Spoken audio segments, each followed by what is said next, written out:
Bonsoir. L'évidence. L'évidence, c'est ce qui ne se discute pas. On tegenspreekelijk. C'est le bon sens commun,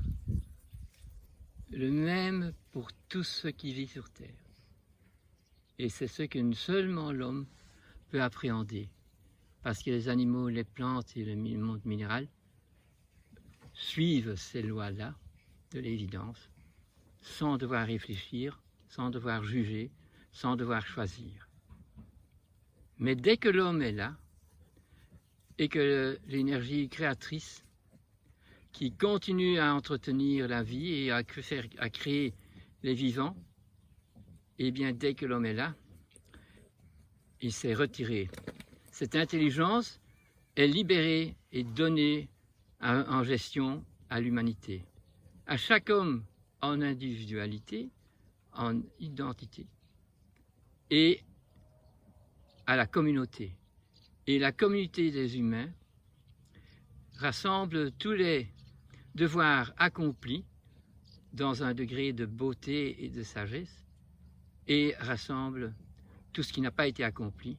en dépôt de toxines morales, éthiques, de toxines sur la terre, de pollution, d'extermination d'animaux, de plantes et même de minéraux, de pollution jusqu'à ce que dans les poissons, même jusqu'au pôle nord et au pôle sud, parce que tout ce qui est de la nature, c'est évident, se connecte, se connaît sans devoir l'expliquer. Il n'y a que l'homme qui devrait pouvoir comprendre, expliquer et être dans le discernement. Et cette communauté d'humains, depuis un grand nombre d'années, a abandonné la volonté d'être humain, de faire de cette terre une beauté, d'être remercié de la terre, des plantes et des animaux par l'action qu'on vénère. Et du fait, les humains alors doivent renoncer à tout ce qui fait périr la santé et la connexion du monde biologique, le langage de la vie, que l'homme peut déranger par des comportements absurdes et par une arrogance impossible si nous voulons nous relier à un monde paradisiaque où tout est cohérent et tout se retrouve, où l'homme a un discernement. Il sait que la mouche, eh bien la mouche, elle vient exécuter un ouvrage, c'est un insecte. Elle est dans le secte de faire exactement ce qu'elle doit, sans réfléchir. Et si ma pomme est pourrie dans ma maison, eh bien elle vient, l'espèce qui est nécessaire pour continuer le recyclage d'une pomme,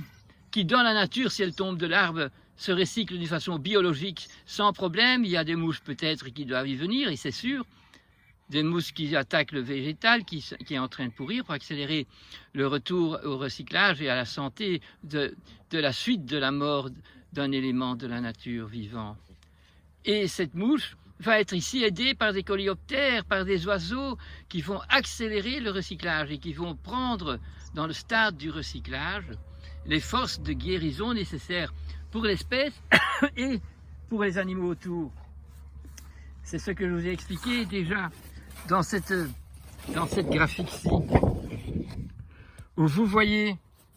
que tout ce qui vit, que ce soit végétal, déjà de vous montrer par cette graphique ici, qui est la courbe de Gauss, qui donne d'une façon graphique la situation de beaucoup de choses qui sont communautés, qui sont groupes, qui sont familles. Nous avons donc dans cette graphique la preuve que tout évolue selon sa nécessité, mais au moment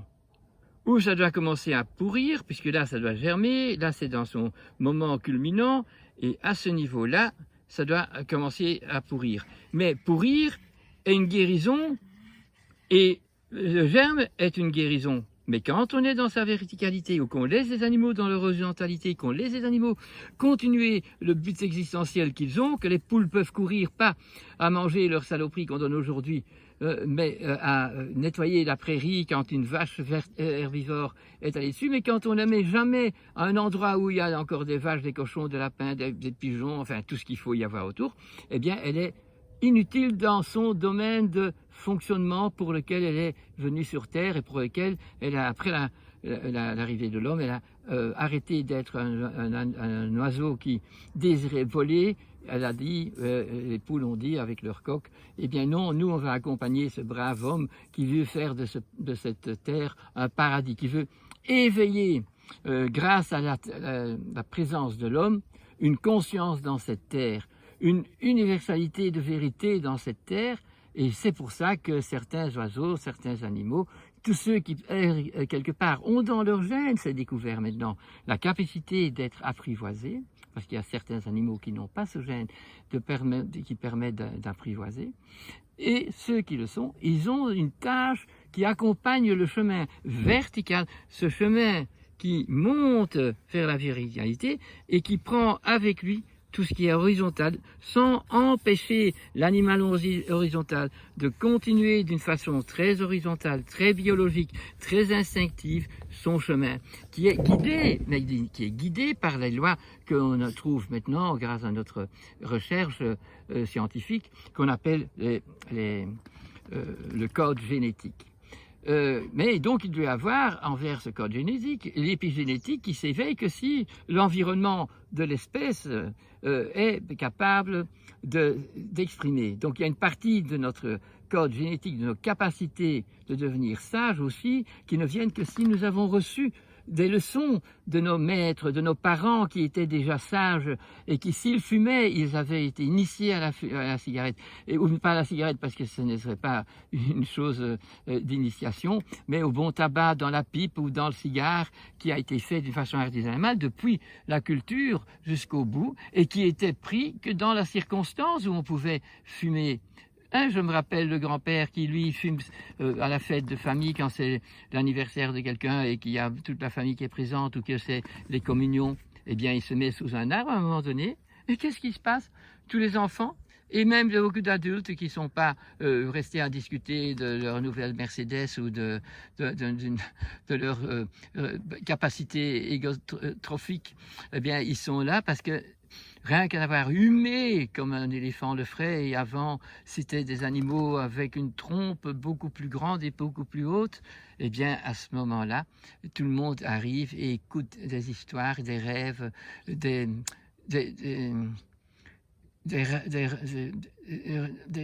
choses qui sont racontées d'une façon tellement d'amour de la vie que ça imprègne tous les enfants et tous ceux qui ont écouté d'un désir de rentrer dans cet imaginaire et de créer ce que cet imaginaire nous montre. Donc on a plus envie de voir une grenouille qui sort de cet étang qu'on a envie de gagner encore plus d'argent ou d'avoir une voiture plus belle que celle du voisin. Non, parce que c'est dans ce rêve de se rallier au but existentiel de notre existence et au plan divin que cette terre, grâce à l'homme, nous donne des diversités qui n'existaient pas avant l'introduction de l'homme. Et que comme ça, nous pouvons voir que l'alternative à la naissance de nos animaux sauvages quand ils sont domestiques va faire que, allié à cet homme qui est lié aux normes de son terroir, va donner à chaque endroit des plantes, des animaux différents qu'aux autres endroits. Car il y a un mariage avec ce que l'organe qui est le terroir va apporter. Et tous les organes, donc tous les terroirs sur notre terre, apportent une spécificité unique à leur endroit, en étant en même temps avoir tout plein de choses qui sont communautaires et qui sont les mêmes que partout dans le monde. Et c'est à nous les humains de se discerner tout ça et pas d'anéantir tout ça en faisant l'Europe économiquement et de faire donc un monde au niveau de l'économie où plus rien de local et plus rien de la tradition et plus rien des originalités des bonnes religions qui n'étaient pas cléricalisées et qu'il n'y avait pas des pharisiens qui avaient repris le pouvoir, comme partout quand il y a eu des bonnes civilisations, à un moment donné, il y a eu retour, décadence, parce que certains sont devenus dictateurs. Et voilà, dans notre monde aujourd'hui, nous pouvons donc constater des choses absolument et on va dire incroyables, mais ce n'est pas un beau mot, absolument criminelles, qui sont faites par des gens qui sont dans le pouvoir et qui exécutent avec arrogance leur pouvoir, même qu'ils ne sont pas compétents dans le domaine où ils sont, et qu'ils ne veulent pas devenir compétents, parce qu'ils ne vont pas chercher à des endroits derrière les médias qui sont projetés partout, et derrière le fait que dans tous les journaux et dans tout ce qui a du succès, eh bien, on n'entend que les mêmes informations. Et le journaliste qui voudrait dire des choses qui sont exactes et justes, eh bien, il ne sera pas édité. Comme ce qu'on veut faire en disant du bien, ça met en évidence les erreurs qui sont faites par des gens, bien sûr, mais le but n'est pas d'accuser les gens, mais d'accuser ce qui est faux pour que ces gens puissent retourner, puisqu'ils devraient pouvoir se convertir vers le bon sens commun, vers cet idéal que l'homme devrait avoir et que nous voyons qui est bien disparu partout, parfois tout à fait dans une inconscience, dans le fait d'être innocent, mais un être humain qui a passé les 7 ans devrait créer et construire donc une conscience. Et cette conscience, eh bien, c'est ce qui se trouve absolument dans la transparence qui est entre moi et cette eau stagnante qui est ici, et qui nous met dans cet inconnu, dans ce invisible, dans ce que nos 5 sens ne peuvent pas voir, une énergie de vie énormément qui fait la contagion de la santé, la contagion des communications, qui va dire que pour la santé, ben, il y a aussi des maladies qui doivent se faire. Et ces maladies, on appelle ça les home cleaning, le nettoyage du corps qui est malade. Et s'il y a un parasite qui vient se mettre sur une plante, c'est pour rééquilibrer un problème. Ben, c'est à nous de voir quel est le problème. Oui, s'il y a trop d'espèces, même des plantes au même endroit, ben c'est normal que si on n'a que des vignes sur 10 ou 20 ou 30 hectares, que nous aurons des maladies, parce que la nature va dire, mais non, c'est pas juste, il faut une diversité, jamais une monoculture. Et si vous avez de l'agriculture, ben vous devez avoir une ferme avec multiprésence d'animaux, multiprésence d'agriculture, parce que nous avons besoin d'un fumier. Sans fumier, nous n'avons rien. Si nous pouvons faire un compost, c'est déjà magnifique, mais nous restons horizontal au niveau du végétatif. Mais si nous voulons que le végétal par contre, avec l'animal, sont des recycleurs et des créateurs d'une meilleure énergie l'année d'après, eh bien, nous voyons bien que si nous faisons une scission de l'agriculture et de l'élevage, et que bien sûr qu'aujourd'hui, les deux sont devenus des exploitations. Voilà, je vous ai bien dit, aujourd'hui, c'est le moment de voir clair, de pouvoir ne pas obéir d'une façon directe dans notre cœur et ne pas se laisser prendre par des arrogances qui sont absolument contraires à l'évidence. Et donc, je ne suis pas d'accord qu'on me met une muselière, qu'on me met un masque dans la rue quand je sors de chez moi, c'est décidé aujourd'hui. Je ne suis pas d'accord que on peut prendre le tram à 200 personnes dans une rame du train, et que moi, j'ai mon anniversaire le 2 août, et on peut avoir que 5 personnes ensemble. Rien qu'une toute petite partie de ma famille, je vais donc assister à un petit repas pour fêter le papa. Oh là là! Eh bien, tout ça, c'est contradictoire avec la réalité. C'est que si vous allez travailler dans un endroit où il y a beaucoup de monde, ou que vous êtes jardinier, ou que vous devez être quelque part, je vais encore dire une chose sur les évidences qui sont aujourd'hui évidentes, mais qui ne sont pas possibles de mettre à leur place, puisque pour les gens, ce n'est pas l'évidence. Donc, je reçois un message d'une amie qui a fait pendant une semaine des vacances avec son fils et des amis dans un réservoir naturel. Et il y a un lac là, ou une mer, je ne sais plus, où on peut pédalo. Eh bien là, le bonhomme qui donne les pédalos, ben, il est avec une espèce de pression de produits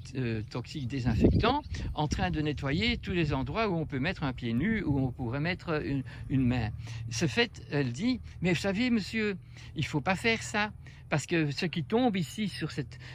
plage, mais avec les tonnes de la continuité par laquelle vous faites ça, vous envoyez des désinfectants, dont des produits toxiques, sur des petits êtres qui sont ici en bas, des mollusques qui sont dans ce sable, tous ces milliers d'animaux, des genres araignées, des genres insectes. C'est pas croyable, vous allez les tuer, c'est trop dommage, vous intoxiquez la planète et même le sable qui est là. Et vous mettez ça dans la mer. Mais écoutez, madame, de quoi vous mêlez? Qu'est-ce que ça fait de tuer tous ces bêtes-là? quand nous, on pourrait mourir du Covid-19. Ah, qu'est-ce que ça vaut ces bêtes-là? Voilà. Et c'est un peu ce que nous faisons quand nous prenons des produits toxiques, des produits désinfectants qui sont contraires à notre santé de notre corps et qui tuent d'abord les bons microbes et qui appellent les méchants microbes ou bien la maladie éruptive et qui est le dommage d'avoir employé des produits qui n'ont rien à voir avec la santé du global. Voilà, c'est assez pour aujourd'hui. Je sais que j'ai peut-être débordé dans le temps, mais j'aimerais que ça vous permette de penser clairement à ce qu'il faut savoir pour rentrer dans la conscience. Merci bien.